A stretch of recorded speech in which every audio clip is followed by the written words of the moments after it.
नमस्कार दोस्तों, एक बार फिर आपका कलाम की इस ऑनलाइन डिजिटल प्लेटफॉर्म पर हार्दिक स्वागत और अभिनंदन। फिर एक बार यूनाइटेड नेशन को, संयुक्त राष्ट्र को, जो दुनिया का सबसे महत्वपूर्ण संगठन है, जिसकी स्थापना वैश्विक शांति और सुरक्षा के लिए की गई थी, उसका पार्ट 3 आज हम करने जा रहे हैं। इससे पहले वाली जो 2 क्लास थी, उसमें पहले मैंने आपको यूनाइटेड नेशन का पूरा बेस बताया कि किस प्रकार संयुक्त राष्ट्र की स्थापना हुई और वहां से आपके एग्जाम में किस प्रकार से प्रश्न बन सकते हैं। उसके बाद सेकंड पार्ट जो मैंने स्टार्ट किया था, उसमें बताया था संयुक्त राष्ट्र के प्रमुख अंग कौन से हैं, और उन प्रमुख अंगों में मैंने सबसे पहले संयुक्त राष्ट्र महासभा, जिसे यूनाइटेड नेशन जनरल असेंबली कहा जाता है, उसके बारे में बहुत बेहतर तरीके से जानने का प्रयास किया था। अब आज जो है संयुक्त राष्ट्र महासभा के बाद संयुक्त राष्ट्र की दूसरा सबसे इंपॉर्टेंट जो अंग है, जिसे संयुक्त राष्ट्र सुरक्षा परिषद कहा जाता है, उसको हम करने का प्रयास करेंगे। जब भी आप यूनाइटेड नेशन का ये वीडियो देखें, इससे पहले 2 वीडियोस और देखें, क्योंकि आज जो ये पार्ट है, ये हमारा बेसिकली पार्ट 3 होगा। ये पार्ट 3 है और किसका? संयुक्त राष्ट्र का। और जैसा कि हम सब लोग जानते हैं कि हर साल किसी न किसी एग्जाम में यूएन से क्वेश्चन किसी न किसी रूप में पूछा जाता है। आज का जो पॉइंट है वो बेसिकली सुरक्षा परिषद के बारे में है कि संयुक्त राष्ट्र सुरक्षा परिषद जो है वो क्या है, किस प्रकार से काम करती है। भारत वर्तमान में संयुक्त राष्ट्र सुरक्षा परिषद का अस्थायी सदस्य भी है।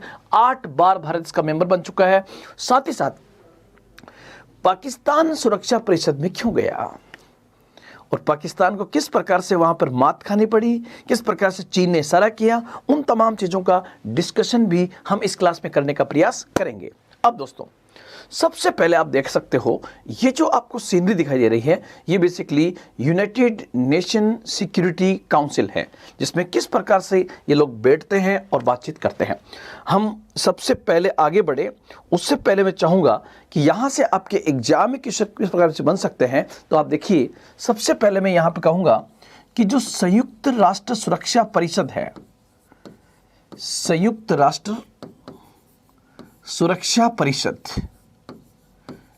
आप कहोगे सर इसी को शॉर्ट फॉर्म में किस नाम से जाना जाता है? तो आप लोग यहां पर ध्यान रखना, इसी को कहते हैं United nation security council, UNSC के नाम से जाना जाता है। सर किस अध्याय में इसका वर्णन किया गया है? तो आप लोग ध्यान रखना, इसका वर्णन किया गया है पार्ट 5 के अंदर। जो यूनाइटेड नेशन का, संयुक्त राष्ट्र का जो अध्याय 5 है, संयुक्त राष्ट्र का जो अध्याय 5 है, उस अध्याय 5 में आर्टिकल 23 से 33 तक जो है वो स्पेशली आपका यूएनएससी के बारे में देखे गए। ये किस में वर्णित होगा? तो ये संयुक्त राष्ट्र चार्टर में दिया गया है, जो संयुक्त राष्ट्र का संविधान कहलाता है। तो सबसे पहले आप इस बिंदु को यहाँ पर स्पेशली ध्यान रखेंगे कि यूनाइटेड नेशन के, संयुक्त राष्ट्र के संविधान को जो है यूएन चार्टर के नाम से जाना जाता है। उस यूएन चार्टर के अध्याय 5 के आर्टिकल 23 से 33 के मध्य सुरक्षा परिषद को दिया गया है। दूसरा पॉइंट, सुरक्षा परिषद क्या है दोस्तों? तो आप लोग ध्यान रखना, सुरक्षा परिषद बेसिकली संयुक्त राष्ट्र का एक अभिन्न अंग है। यूएन के 6 अभिन्न अंगों में सुरक्षा परिषद का भी एक महत्वपूर्ण स्थान माना जाता है। ये यूनाइटेड नेशन का एक अभिन्न अंग है। अगर आप कहो कि सर हमें तो सिर्फ ये बता दीजिए कि अगर यूनाइटेड नेशन में सिक्योरिटी काउंसिल का एक काम, कोई एक ऑब्जेक्ट क्या है सर? तो एक ऑब्जेक्ट सर्वोपरि है, और वही ऑब्जेक्ट आप लोग ध्यान रखना संयुक्त राष्ट्र का भी है। और वो ऑब्जेक्ट क्या है? आप लोग ध्यान रखना, दुनिया में शांति एवं सुरक्षा, दुनिया में शांति एवं सुरक्षा बनाए रखने की जिम्मेदारी जो है वो संयुक्त राष्ट्र की है। और संयुक्त राष्ट्र में ये जिम्मेदारी यूनाइटेड नेशन ने किसको दी है? तो ध्यान रखना, ये जिम्मेदारी स्पेशली जो है वो यूनाइटेड नेशन सिक्योरिटी काउंसिल को प्रदान की गई है। सर इसे और किस नाम से जाना जाता है? तो ध्यान रखना, अगर कोई देश बड़ी हरकत करता है, किसी और देश पर आक्रमण करता है और सिक्योरिटी काउंसिल में प्रस्ताव पास हो जाए तो ये उस देश पर एक्शन भी ले सकती है। इसलिए इसे दुनिया का पुलिसमैन भी कहा जाता है। इसे दुनिया का पुलिसमैन भी कहा जाता है। ये पॉइंट भी आपको यहां पर स्पेशली ध्यान रखना है। इसे दुनिया का पुलिसमैन भी कहा जाता है। दूसरा दोस्तों आप लोग ध्यान रखना, इसे enforcement wing of United nation भी कहा जाता है। विंग ऑफ यूनाइटेड नेशन, संयुक्त राष्ट्र का स्कंद प्रवर्तन भी कहा जाता है। और तीसरा पॉइंट होगा, इसे यूएन की कुंजी भी कहा जाता है। इसे संयुक्त राष्ट्र की कुंजी भी कहा जाता है। ये सबसे पहले आपको यहाँ पर ये पॉइंट्स याद रखने हैं कि सर सबसे पहले अगर हम इन पॉइंट्स को देखें तो आप पॉइंट्स का रिवाइज कीजिए। सबसे पहले संयुक्त राष्ट्र सुरक्षा परिषद जो है वो संयुक्त राष्ट्र का एक अभिन्न अंग है, जिसकी चर्चा यूएन चार्टर के अध्याय 5 के आर्टिकल 23 से 33 के मध्य किया गया है। ये यूएन का अभिन्न अंग है। इसका मुख्य काम दुनिया में शांति एवं सुरक्षा को बनाए रखना है और इसे दुनिया का पुलिसमैन, एनफोर्समेंट विंग और दुनिया की यूनाइटेड नेशन की कुंजी भी इसको कहा जाता है। आपसे पूछे कि संयुक्त राष्ट्र की लघु संसद किसे कहा जाता है, विश्व की लघु संसद किसे कहते हैं, तो होगा महासभा, यूनाइटेड नेशन जनरल असेंबली को कहा जाता है। लेकिन दुनिया का पुलिसमैन किसे कहा जाता है, तो सुरक्षा परिषद को कहा जाता है। नेक्स्ट पॉइंट आप लोग यहां पर ध्यान रखना, अगर क्वेश्चन आपका इस प्रकार से आए कि सर यूनाइटेड नेशन की यूएनएससी जिसकी हम बात कर रहे हैं, जिसको हम कहते हैं सुरक्षा परिषद, इस सुरक्षा परिषद में सर कितने सदस्य होते हैं, तो आप लोग यहां पर 2 पॉइंट से इसको याद रखेंगे। जो संयुक्त राष्ट्र सुरक्षा परिषद है, अगर मैं इसकी ओरिजिनलिटी की बात करूं कि मूलतः इसमें कितने थे, तो आप लोग ध्यान रखना मूलतः इसमें संख्या थी 5 + 6 = 11। मूल संख्या कितनी थी, मूलतः इसमें 11 मेंबर हुआ करते थे। सर 5 + 6 क्या है, तो यहां पर आप लोग ध्यान रखना 5 का मतलब यहां पर 5 स्थायी सदस्यों से हैं, 5 परमानेंट मेंबर से हैं, मतलब ये 5 स्थायी सदस्य तो हमेशा रहेंगे ही रहेंगे। और 6 जो है ये दोस्तों आप लोग ध्यान रखना 6 बेसिकली अस्थायी सदस्य हैं। ये इनका कार्यकाल 2 वर्ष होता है, ये अस्थायी सदस्य हैं। सर आपने यहां पर एक पॉइंट लिखा है मूलतः, मतलब ओरिजिनली जिस समय यूनाइटेड नेशन की स्थापना हुई उस समय इसकी संख्या 11 थी, 5 + 6। सर वर्तमान में संख्या कितनी है, तो आप लोग ध्यान रखना 1965 के अंदर 1965 में इसकी सदस्यता में जो है वो बेसिकली परिवर्तन किया गया, इसकी सदस्यता में परिवर्तन किया गया और वो परिवर्तन करके 1965 में जो परिवर्तन किया गया उसके बाद यहां पर आप लोग ध्यान रखना इसको कर दिया गया 5 + 10 = 15। इसका मतलब क्या होगा, 5 होंगे स्थायी सदस्य और 10 होंगे अस्थायी सदस्य। ये पॉइंट भी आप स्पेशली ध्यान रखेंगे। उसके बाद में सर ये 5 स्थायी सदस्य जो हैं, ये 5 स्थायी सदस्य कौन से हैं, तो आप लोग ध्यान रखना ये 5 स्थायी सदस्य हैं अमेरिका, ब्रिटेन, फ्रांस, रूस और चीन। ये 5 स्थायी सदस्य माने जाते हैं, इनकी कोई अवधि नहीं है, ये 5 तो रहेंगे रहेंगे। सर 10 अस्थायी जो है, ये जो 10 अस्थायी सदस्य हैं आप लोग ध्यान रखना इनका चुनाव संयुक्त राष्ट्र सुरक्षा परिषद की सिफारिश पर संयुक्त राष्ट्र महासभा के द्वारा किया जाता है। चुनाव किसके द्वारा किया जाएगा, महासभा के द्वारा इसका इलेक्शन किया जाएगा। तो यहां पर ये 10 हैं। सर ये 10 जो अस्थायी है इनका कार्यकाल कितना होगा, इनका कार्यकाल प्रत्येक का 2 वर्ष होता है, फिर उसके स्थान पर वापस आ जाएंगे, लेकिन एट ए टाइम वापस नहीं आ सकते। तो यहां पर ये जो 10 है इसको भी अगर मैं यहां पर डिवीजन दूं कि सर ये 10 कहां से आएंगे, तो इसको आप टोटल 5 भागों में डिवाइड कर सकते हो या इसको 4 भागों में। सबसे पहले 5 भागीदारी दी गई है अफ्रीका और एशिया से, मतलब अफ्रीका और एशिया महाद्वीप से मिलाकर के टोटल आएंगे 5 मेंबर। अफ्रीका और एशिया से आएंगे 5, 2 आएंगे, आप लोग ध्यान रखना, पूर्वी यूरोप से, 2 आएंगे पूर्वी यूरोप से, 2 आएंगे लैटिन अमेरिका से, 2 देश आएंगे लैटिन अमेरिका। आपको कि सर ये लैटिन अमेरिका कौन सा है? ध्यान रखना, नॉर्थ अमेरिका और साउथ अमेरिका जो महाद्वीप है उसमें नॉर्थ अमेरिका में मैक्सिको से लेकर नीचे तक का पूरा पार्ट, मतलब क्या होगा, मैक्सिको, मध्य अमेरिकी देश, कैरिबियन कंट्रीज, और फिर साउथ अमेरिका पूरा, जिसमें Brazil, Argentina, Chile, Paraguay, Uruguay, Bolivia, ये सब देश जो है वो साउथ अमेरिका में आते हैं। तो ध्यान रखना, south America plus south America का थोड़ा सा ऊपर का पार्ट जो मैक्सिको से स्टार्ट होता है, मैक्सिको, मध्य अमेरिका, कैरिबियन द्वीप और साउथ अमेरिका को मिलाकर के कहते हैं। आप लोग ध्यान रखना, यहाँ पर ये पार्ट आएगा लैटिन अमेरिका का, तो ये पार्ट होगा। और इस जगह में आप लोग ध्यान रखना, ये 1 होगा यहाँ पर, और 2 आएंगे पश्चिमी यूरोप एवं अन्य मतलब जैसे ऑस्ट्रेलिया वगैरह भी इसमें आ जाएगा।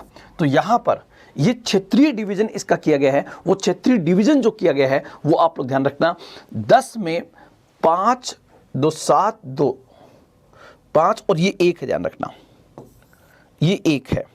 तो 5 और 1, 6 और 4, 10, टोटल कितने हो गए? 15। वापस मैं रिपीट कर रहा हूं, संयुक्त राष्ट्र सुरक्षा परिषद में जब यूनाइटेड नेशन की स्थापना हुई 1945 में, तब यूएनएससी में टोटल 11 मेंबर हुआ करते थे। इन 11 में आप लोग ध्यान रखना 5 स्थायी सदस्य और 6 अस्थायी सदस्य थे। 1965 में परिवर्तन किया गया, 5 + 10 कर दिया गया, मतलब ये संख्या तो 5 ही बनी रही, लेकिन यहां पर इसको करके 6 से 10 कर दिया गया, तो टोटल हो गए 15, और 11 से संख्या कितनी होगी? 15। अब ये जो आप देखोगे 1, 2, 3, 4 और ये 5 तो हो गए स्थायी सदस्य। इन्हीं को कहा जाता है वीटो पावर्स के नाम से जाना जाता है। अब आपको कहे सर ये वीटो पावर क्या होता है और किस प्रकार से ये पूरी गणित काम करती है? तो उससे पहले गणित कैसे काम करती है, वीटो पावर कैसे काम करता है, वीटो पावर किसे कहते हैं, इसको समझने से पहले हम थोड़ा सा ये समझने का प्रयास करें कि जो संयुक्त राष्ट्र सुरक्षा परिषद है, जिसको हम कहते हैं यूनाइटेड नेशन सिक्योरिटी काउंसिल, इस यूएनएससी के प्रमुख कार्य क्या है? ध्यान रखना, इन्हीं कार्यों को इस नाम से भी पूछा सकता है कि इसके इंपॉर्टेंट कर्तव्य क्या है। कर्तव्य कहते हैं ड्यूटीज को, या फिर ये भी पूछ सकते हैं कि इसकी प्रमुख शक्तियां क्या है। ये 3 फॉर्म में ये आपका प्रश्न यहां पर आ सकता है, तो इसको हम देखने का प्रयास करते हैं। यूएनएससी के फंक्शंस क्या है? तो ध्यान रखना, इसका पहला फंक्शन होगा नंबर 1। सबसे पहले आप लोग ध्यान रखना, नंबर 1, दुनिया में शांति एवं सुरक्षा बनाए रखना। शांति एवं सुरक्षा बनाए रखना इसकी सबसे पहली प्राथमिकता है। दुनिया में शांति एवं सुरक्षा बनाए रखना इसकी सबसे पहली प्राथमिकता है। अतः संयुक्त राष्ट्र महासचिव के कहने पर या महासभा के कहने पर, इन सब की आवाज़ पर या अपने खुद की आवाज़ पर, ये दुनिया में अगर कहीं पर भी अशांति दिखाई देती है तो ये सुरक्षा परिषद अपनी बैठक बुला करके किसी एक्शन को ले सकती है। सर क्या ये बैठक कभी बुला सकती है? यस, आप लोग ध्यान रखना, वैसे इसकी बैठक जो है वो 14 डेज में एक बार इसकी बैठक होती है। 14 दिन में एक बार इसकी बैठक होती है, और अगर ऐसा नहीं हो और ज़रूरत ज़्यादा हो तो 24 घंटे के भीतर इसकी इमरजेंसी बैठक बुलाई जा सकती है। जैसे पनामा में बैठक बुलाई गई थी, अदिस अबाबा में बैठक बुलाई गई थी, तो आपातकालीन बैठक इसकी बुलाई जा सकती है। तो नंबर 1, यूएनएससी संयुक्त राष्ट्र सुरक्षा परिषद का सबसे महत्वपूर्ण काम जो है वो दुनिया में शांति एवं सुरक्षा को बनाए रखना है।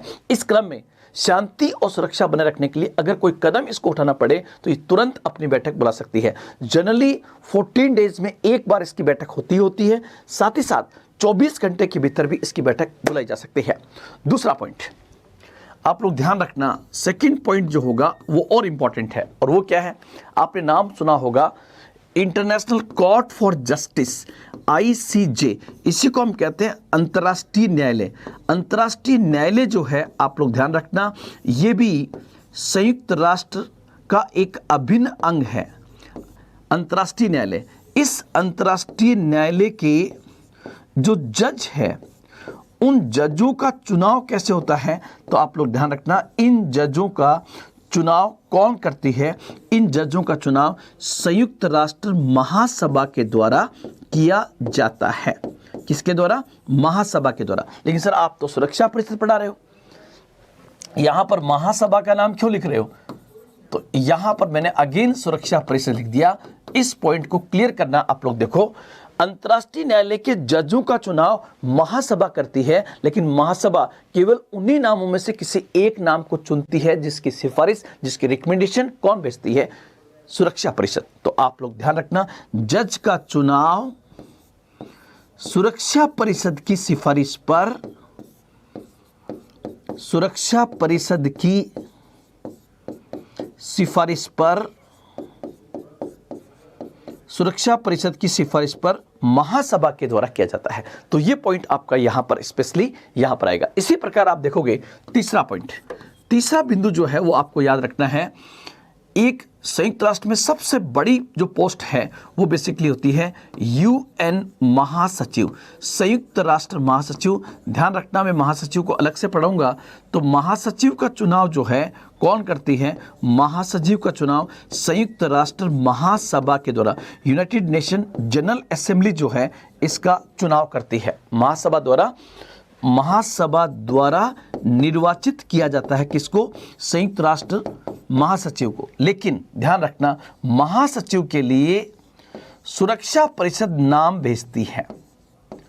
सुरक्षा परिषद जो नाम भेजेगी उन्हीं नामों में से सुरक्षा परिषद की सिफारिश पर महासभा ये चुनाव करती है। तो बहुत इंपॉर्टेंट है। अगर मैं केवल इतना बोलता हूं कि महासचिव का चुनाव संयुक्त राष्ट्र महासभा करती है तो थोड़ा सा ही कम होगा। मैं इसको ऐसे बोलूंगा कि संयुक्त राष्ट्र महासचिव, जनरल सेक्रेटरी, जो यूनाइटेड नेशन की सबसे बड़ी पोस्ट है, उस पोस्ट का चुनाव जो है संयुक्त राष्ट्र सुरक्षा परिषद की सिफारिश पर संयुक्त राष्ट्र महासभा के द्वारा किया जाता है। और दोस्तों यहां पर आप स्पेशली ये बिंदु ध्यान रखेंगे कि महासभा उन्हीं लोगों में से किसी को भेजेगी, महासभा उन्हीं लोगों में से किसी को भेजेगी जिसका नाम सुरक्षा परिषद ने भेजा है। तो यह बिंदु भी आपको यहां पर याद रखना होगा। फोर्थ पॉइंट और इंपॉर्टेंट है, UN में नए सदस्य, अगर किसी नए देश को एंट्री देनी हो तो उस UN में नए सदस्य का चुनाव जो है वो बेसिकली कौन करेगी? तो आप लोग ध्यान रखना, उसका चुनाव संयुक्त राष्ट्र महासभा के द्वारा किया जाता है और महासभा उसे 2/3 बहुमत से पास करती है। लेकिन ध्यान रखना, वो आएगा तभी जब UNSC की सिफारिश यहाँ पर आएगी। UNSC की अगर सिफारिश कर देती है कि हाँ इसको मेंबर बनाया जाए तो उसके बाद में है दोस्तों ये पॉइंट आएगा। तो एक बार आप इसका स्क्रीनशॉट लेने का प्रयास कीजिए ताकि मैं आपको यहाँ पर बहुत अच्छे से इसके पॉइंट्स को समझा सकूं। तो ये बिंदु भी आपका यहाँ पर होगा कि कैसे कैसे। अभी लेटेस्ट एक एग्जाम में क्वेश्चन और पूछा गया था कि ऐसा कोई भी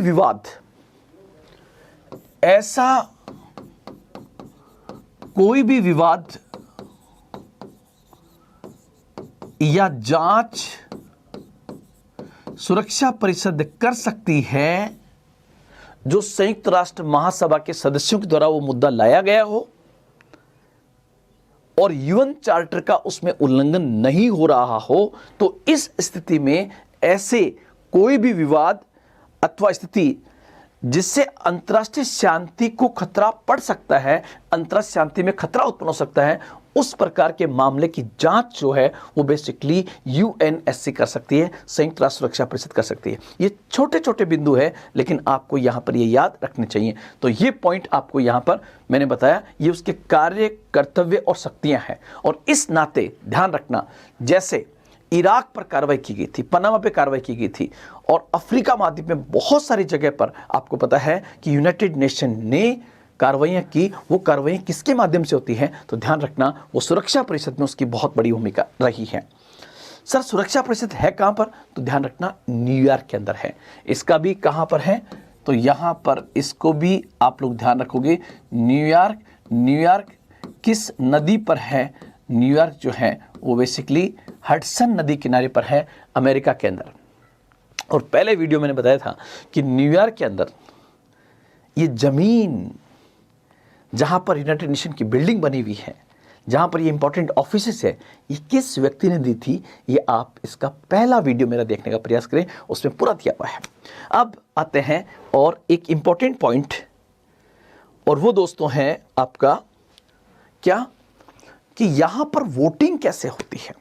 तो ये बिंदु भी आप देखिए, यूएनएससी मतलब सुरक्षा परिषद में, संयुक्त राष्ट्र सुरक्षा परिषद में, सुरक्षा परिषद में वोटिंग प्रोसेस क्या है, वोटिंग की प्रक्रिया क्या होती है। तो यहां पर वोटिंग प्रक्रिया समझने से पहले आप ये समझ लीजिए कि जो यहां पर मुद्दे लाए जाएंगे यूएनएससी में, जो इश्यूज लाए जाएंगे वो 2 पॉइंट पर हो सकते हैं। नंबर 1 हो सकता है प्रक्रिया संबंधी, एक तो कौन सा होगा, प्रोसीडिंग रिलेटेड, प्रक्रिया संबंधी, और एक हो सकता है महत्वपूर्ण निर्णय, इंपॉर्टेंट इश्यूज के ऊपर कोई निर्णय लेना हो।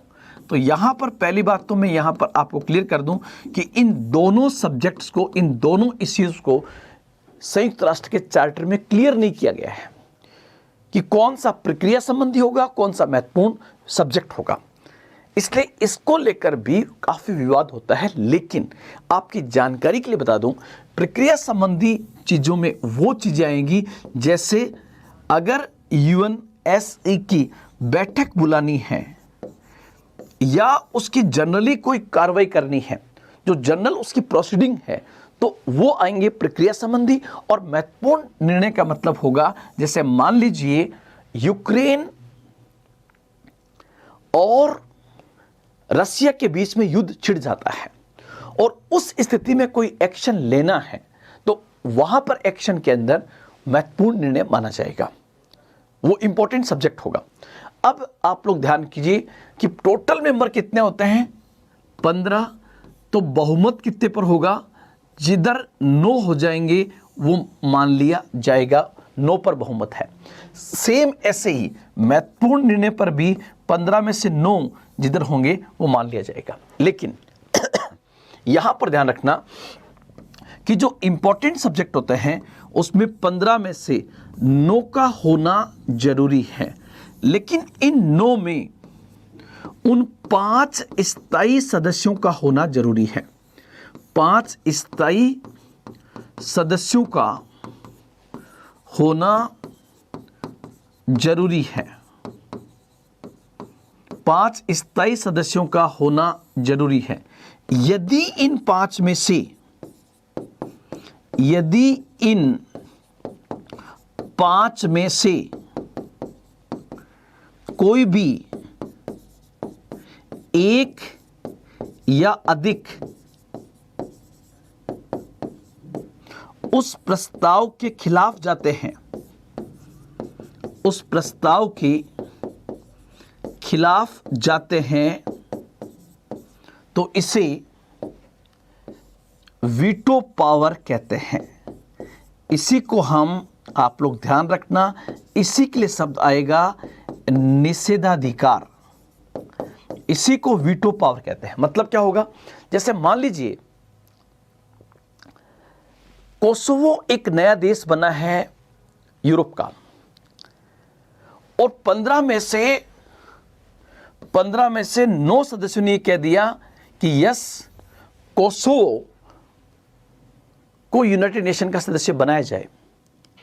लेकिन जो 5 स्थायी सदस्य हैं, उन 5 में से एक, अर्थात मान लीजिए चीन ने कह दिया, चीन ने वीटो कर दिया कि यहां पर इसको मेंबर नहीं बनाया जाना चाहिए, तो ध्यान रखना इस स्थिति में हम कहेंगे चीन ने वीटो पावर का यूज कर लिया है, और वीटो पावर के इस स्थिति के कारण वो निर्णय पास नहीं माना जाएगा।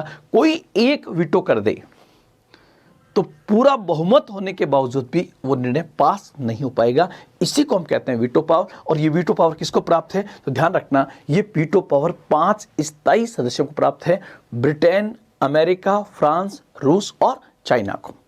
आप कहोगे सर अभी तक सबसे अधिक बार इस वीटो पावर का यूज किस देश ने किया है? अभी तक सबसे अधिक बार इस वीटो पावर का यूज किस देश ने किया है? तो आप लोग ध्यान रखना, सबसे अधिक बार इसका यूज किया था यूएसएसआर के द्वारा, जिसे आज हम किस नाम से जानते हैं? रसिया के नाम से। सबसे अधिक सोवियत संघ के द्वारा इस वीटो पावर का यूज किया गया था। दूसरा क्वेश्चन आपसे पूछे, सेकंड पॉइंट, कि सर यूएसएसआर के बाद इसका यूज किसने किया? तो यूएसएसआर के बाद इसका सर्वाधिक जो यूज हुआ है वो सर्वाधिक यूज आपको पता होगा अमेरिका के द्वारा उसके बाद इसका प्रयोग किया गया। अमेरिका ने अधिकांश बार जब अपने वीटो का यूज किया तो इजराइल के संबंध में था, मतलब इजराइल को बचाने के लिए कहीं ना कहीं उसने वीटो का यूज किया था। तो ये आपका होगा यहां पर। सर एक चीज और बता दीजिए कि क्या भारत जो है वो सुरक्षा परिषद का मेंबर बना है? बना है, यस, 8 बार बना है। और साथ ही साथ दोस्तों आप लोग यहां पर ध्यान रखना, यहां पर भारत की जो दावेदारी है वो वर्तमान में भारत संयुक्त राष्ट्र, भारत जो है वो संयुक्त राष्ट्र सुरक्षा परिषद का, भारत जो है वो संयुक्त राष्ट्र सुरक्षा परिषद का स्थायी सदस्य, जिन्हें वीटो पावर कहा जाता है, उन वीटो पावर में भारत जो है वो स्थायी सदस्यता चाहता है। तो यहां पर इसको आप 1 सेकंड के सोचिए कि क्या भारत इसका दावेदार है क्या, और किस प्रकार से भारत की दावेदारी को हम मान सकते हैं कि यस, इंडिया इसका दावेदार बन सकता है। अब देखो दोस्तों, सबसे पहले तो पहला क्वेश्चन तो ये उठेगा, कि बार बार ये कहा जा रहा है कि संयुक्त राष्ट्र सुरक्षा परिषद जो है उस संयुक्त राष्ट्र सुरक्षा परिषद का विस्तार होना चाहिए। विस्तार मतलब यहां पर आप देखोगे कि यूएनएससी में टोटल मेंबर कितने हैं? 15। उस 15 में कितना डिवीजन दिया गया है? 5 और 10 का। ध्यान से सुनना, 5 और 10 का। संयुक्त राष्ट्र की स्थापना कब हुई थी? 1945 में। 1945 में जब संयुक्त राष्ट्र की स्थापना हुई, जब यूएन बना, उस समय यूनाइटेड नेशन में टोटल जो मेंबर थे वो टोटल मेंबर 50 + 1, पोलैंड ने बाद में सिग्नेचर किए थे, तो 50 + 1 51 थे। मतलब जब 51 सदस्य थे यूनाइटेड नेशन में, तब यहां पर 5 स्थायी थे और 6 अस्थायी थे। ये तो था, मैंने कहा ना, मूल रूप से 6 थे वहां पर, तो 5 + 6 थे। अब आप देखिए आज की तारीख में अब चल रहा है 2022, और 2022 के अंदर भी यहां पर ये 5 + 10 है, 5 + 10 है। मतलब आज भी सुरक्षा परिषद संख्या संयुक्त राष्ट्र की स्थापना के लगभग 75 ईयर्स पूरे हो रहे हैं, उसके बावजूद भी जो है आप देख रहे हो यहां पर ये 5 + 10 है। सर समझ में नहीं आया क्या मतलब हुआ? सर इसका मतलब ये है दोस्तों कि जब संख्या यहां पर 51 थी, जब संख्या यहां पर 51 है, तब भी यहां पर 5 है, और जब संख्या 2022 में 193 हो गई है, जस्ट इसकी संख्या लगभग 4 गुना बढ़ गई है यूनाइटेड नेशन की सदस्य संख्या, लेकिन इसके बावजूद भी आप देख रहे हो स्थायी सदस्यों की संख्या मात्र 5 है। अतः संयुक्त राष्ट्र, जिसे दुनिया का सबसे बड़ा लोकतांत्रिक संगठन कहा जाता है, जो लोकतंत्र का सबसे बड़ा दावेदार माना जाता है, अगर वो लोकतंत्र का सबसे बड़ा दावेदार है, संयुक्त राष्ट्र दुनिया में लोकतंत्र का सपोर्ट करता है, यूनाइटेड नेशन दुनिया में शांति और सुरक्षा की बात करता है, तो शांति और सुरक्षा की बात करने वाले ए संयुक्त राष्ट्र के लोगों, थोड़ा ये तो बताओ कि जिस सुरक्षा परिषद की स्थापना के समय उसमें 5 स्थायी सदस्य थे, आज लगभग 1945 से आप देख रहे हो 2022 चल रहा है, लगभग 75 साल पूरे हो रहे हैं, इसके बावजूद भी क्या यहां पर यह संख्या 5 ही रहेगी? इसका मतलब तो वो जो 5 स्थायी सदस्य हैं, उन्होंने सुरक्षा परिषद पर कब्जा कर रखा है। वो नहीं चाहते कि ये वीटो पावर किसी और को मिले। अगर यूनाइटेड नेशन अपने वीटो पावर्स की संख्या को बढ़ाता है तो निश्चित रूप से इसे लोकतांत्रिक कहा जाएगा और ये लोकतांत्रिक प्रक्रिया में शुमार होगा। इसलिए सबसे पहले तो हम ये नहीं कि हमें शामिल करो, नहीं, आप किसी को भी शामिल कीजिए, लेकिन कम से कम यहां पर जो संख्या 5 है, इस संख्या 5 को यहां पर बढ़ाया जाना चाहिए। पहली बात तो ये भारत कहता है। दूसरा दोस्तों, वैश्विक स्तर पर एक संगठन बना जिसको G4 नाम दिया गया। ये बेसिकली दावा करता है कि यूएनएससी का विस्तार होना चाहिए। यूएनएससी के स्थायी सदस्यों की संख्या बढ़नी चाहिए। ये कौन कहता है? G4 कहता है। फिर आपके दिमाग में क्वेश्चन आएगा कि सर G4 में कौन कौन से देश हैं? तो G4 का पहला देश ही ध्यान रखना, इंडिया है, दूसरा ब्राज़ील है, तीसरा जर्मनी है और चौथा जापान है। तो इनका भी कहना है, 4 इंपॉर्टेंट देश है, इनका भी कहना है कि सुरक्षा परिषद का विस्तार होना चाहिए, सुरक्षा परिषद का विस्तार होना चाहिए। एक दोस्तों और देखिए, अभी लेटेस्ट में एक एग्जाम्पल देता हूं आपको कि देखो किस प्रकार से मनमानी हो रही है। कश्मीर जो है वो कश्मीर का मुद्दा जवाहरलाल नेहरू यूनाइटेड नेशन में ले गए। ठीक, हमने मान लिया कि हम ले गए, हमारी गलती हो गई। उसके बाद भारत ने संयुक्त राष्ट्र का पालन किया, लेकिन 1972 का जो शिमला समझौता हुआ, उस शिमला समझौते में तय हुआ था कि कश्मीर भारत और पाकिस्तान के बीच का एक द्विपक्षीय मुद्दा है, इसे अंतर्राष्ट्रीय मंचों पर नहीं उठाया जाएगा। ठीक है, अब देखिए आप, वर्ष अभी लेटेस्ट जो है, जब भारत सरकार ने भारतीय संविधान के आर्टिकल 370 को खत्म करते हुए जो कश्मीर का विशेष दर्जा था उसको समाप्त कर दिया और भारत सरकार ने कहा कि यह हमारा आंतरिक मसला है, हम कश्मीर के डेवलपमेंट के लिए ऐसा करने जा रहे हैं। लेकिन इमरान खान को कहां सब्र था? इमरान खान ने कहा कि 370 को जो उठाया है, जो समाप्त किया है, यह भारत सरकार ने गलत किया है। और इमरान खान इस मुद्दे को कहां पे ले गए? संयुक्त राष्ट्र में। वहां दोस्तों इनकी चली नहीं। फिर इन्होंने सुरक्षा परिषद में इस मुद्दे को उठाने का प्रयास किया, लेकिन आपको पता होगा सुरक्षा परिषद ने जब इस विषय का अध्ययन किया तो पता लगा कि ये भारत पाकिस्तान के बीच का आंतरिक मामला है, इसमें हस्तक्षेप नहीं किया जा सकता। लेकिन ध्यान रखना, चीन के इशारे पर यूएनएससी ने भी एक अनौपचारिक बैठक की। एक होती है फॉर्मल मीटिंग होगी तब तो 15 में से 9 जहां होंगे वो होगा। लेकिन चूंकि ये भारत पाकिस्तान के बीच का आंतरिक मसला था, कश्मीर हमारा अभिन्न अंग है, तो वहां पर चीन के इशारे पर एक अनौपचारिक बैठक हुई। उस अनौपचारिक बैठक को सुरक्षा परिषद की बंद कमरे की बैठक कहा जाता है। ये एक प्रकार की सामान्य बैठक होती है। हालांकि पाकिस्तान ये चाहता था कि वो सुरक्षा परिषद में इस मुद्दे को उठा करके और इसका अंतर्राष्ट्रीयकरण करे, लेकिन ऐसा नहीं हो सका। लेकिन मैं यहां पर आपका ध्यान खींचना चाहता हूं कि पाकिस्तान जब इस इश्यू को लेके गया तो कहीं ना कहीं चाइना ने अपनी वीटो पावर का यूज करते हुए वो जो फॉर्मल जब मीटिंग नहीं हुई तो इनफॉर्मल मीटिंग बुलाने का प्रयास किया। तो ये बिंदु आपको यहां पर समझना होगा। अब देखिए, संयुक्त राष्ट्र सुरक्षा परिषद में स्थायी सदस्य भारत को क्यों बनाना चाहिए? अगर ये क्वेश्चन पूछे क्यों बनाना चाहिए, और मैं चाहूंगा कि आप भी इस बिंदु पर 2 मिनट सोचें।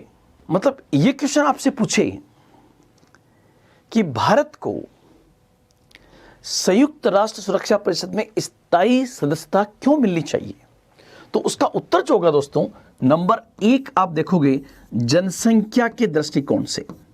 भारत जनसंख्या के दृष्टिकोण से विश्व का दूसरा सबसे बड़ा देश है और इतने बड़े जनसंख्या का प्रतिनिधित्व करने वाले देश को संयुक्त राष्ट्र सुरक्षा परिषद में मेंबर बनाना चाहिए, क्योंकि ये एक बहुत बड़ी जनसंख्या का रिप्रेजेंटेशन करता है।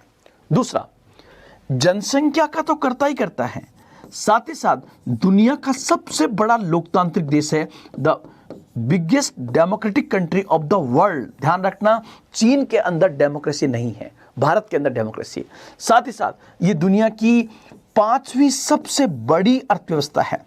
ये दुनिया की 5वीं 5th नंबर की सबसे बड़ी अर्थव्यवस्था है। इसलिए भी हमारा आधार बनता है कि हमें सुरक्षा परिषद का स्थायी सदस्य बनाना चाहिए। एक आप और देखोगे, भारत का ट्रैक रिकॉर्ड आप देखोगे, भारत ने एनपीटी और सीटीबीटी पर साइन नहीं किए। भारत के पास परमाणु हथियार है, लेकिन खुद अमेरिका ने 2005 में माना और वैश्विक समुदाय ने माना, एनएसजी ने माना, आईएईए ने माना कि India is a responsible country. तो आप देख सकते हो, इस आधार पर भी आप कह सकते हो। और यही कारण है कि भारत ने एनपीटी और सीटीबीटी पर साइन नहीं किए। भारत के पास न्यूक्लियर वेपन्स भी है, लेकिन भारत निशस्त्रीकरण का सबसे बड़ा समर्थक है। इसका सबूत यह है कि वर्तमान में 16 देशों ने भारत के साथ सिविल न्यूक्लियर एग्रीमेंट कर लिया है। तो यह भी एक दावा है। इससे इतर आप और देखिए कि यूएन पीस कीपिंग फोर्सेस जो है, संयुक्त राष्ट्र शांति सेनाएं जो है, उसमें सबसे बड़ी भागीदारी वैश्विक स्तर पर आज तक इंडिया की रही है। सबसे अधिक शांति सैनिक पूरी दुनिया में हमारे देश के लोग गए हैं। इसी प्रकार आप देखोगे, जब नॉर्थ कोरिया और साउथ कोरिया, उत्तरी कोरिया और साउथ कोरिया के मध्य युद्ध चल रहा था, तो 1950 के अंदर, 1950 के अंदर यूनाइटेड नेशन ने जो न्यूट्रल कमीशन बनाया, उस न्यूट्रल कमीशन का अध्यक्ष भारत को बनाया गया था। ये चीज बताती है कि भारत बहुत ही जिम्मेदार देश है। साथ ही साथ आप देखिए, भारत जो है यूएनएससी जो है, यूएनएससी का अस्थायी सदस्य जो है वो 8 बार बन चुका है। ये भारत की यहां पर सक्रियता को दिखा रहा है। साथ ही साथ आप देखोगे, भारत की आप इस रूप में भी देखिए कि भारत वो देश है जो संयुक्त राष्ट्र के इकोसॉक का सदस्य बन चुका है। Economic and Social Council of United Nation, इकोसॉक का सदस्य बन चुका है। साथ ही साथ भारत वो देश है जिसमें यूनेस्को में बहुत बड़ी भूमिका अदा की है। यूनेस्को में वो चाहे मौलाना आज़ाद के माध्यम से हो या पीएन कृपाल के माध्यम से हो। साथ ही साथ आप देखोगे, जो अंतर्राष्ट्रीय न्यायालय है जिसको हम आईसीजे कहते हैं, उस आईसीजे के अंदर अभी तक भारत के 4 जज, पीएन भगवती, आरएस पाठक, बीएन राव, नगेंद्र सिंह और दलवीर भंडारी, ये हमारे वहां पर जज बन चुके हैं। ये भारत की भागीदारी की ओर संकेत करता है। साथ ही साथ विजय लक्ष्मी पंडित, आप नाम सुना होगा, विजय लक्ष्मी पंडित जो है वो संयुक्त राष्ट्र की महासभा की अध्यक्ष बनने वाली पहली महिला थी, जो संयुक्त राष्ट्र के 8वें सत्र की अध्यक्ष बनी थी। तो संयुक्त राष्ट्र के चार्टर का समर्थन, उसके उद्देश्यों को हमेशा प्रोत्साहित करने वाला देश भारत जो है, दुनिया में जनसंख्या के दृष्टिकोण से दूसरा सबसे बड़ा देश है, दुनिया का सबसे बड़ा लोकतांत्रिक देश है। संयुक्त राष्ट्र के बजट के अंदर भी भारत की अहम भूमिका है। पीस कीपिंग फोर्सेज में भारत हमेशा आगे रहता है, निशस्त्रीकरण का सबसे बड़ा समर्थक है। इसलिए भारत को यूएनएससी का स्थायी सदस्य बनाया जाना चाहिए। और इसलिए बनाना चाहिए क्योंकि यूनाइटेड नेशन जो दुनिया का सबसे बड़ा लोकतांत्रिक संगठन माना जाता है, जब इसकी स्थापना हुई 1945 में, तब भी स्थायी सदस्य 5 थे। और आज स्थापना के आप देख सकते हो 55 और 22 77 के लगभग साल हो रहे हैं। उसके बावजूद भी यहाँ पर ये 5 ही है। ये बताता है कि यूनाइटेड नेशन की सुरक्षा परिषद जो इंपॉर्टेंट विंग है, वहाँ पर किसी न किसी प्रकार की तानाशाही चल रही है। इसे लोकतांत्रिक बनाने के लिए इसका विस्तार होना जरूरी है। तो ये बिंदु आपको स्पेशली दोस्तों यहाँ पर याद रखने हैं। तो दोस्तों आज की ये पूरी क्लास जो है, ये कंप्लीटली संयुक्त राष्ट्र सुरक्षा परिषद को डेडिकेट थी। अब एक पार्ट और मैं आपके सामने लेके आऊंगा, जिसके माध्यम से यूएन के बाकी अंगों को समझने का प्रयास करेंगे। आज इतना ही। जय हिंद, जय भारत।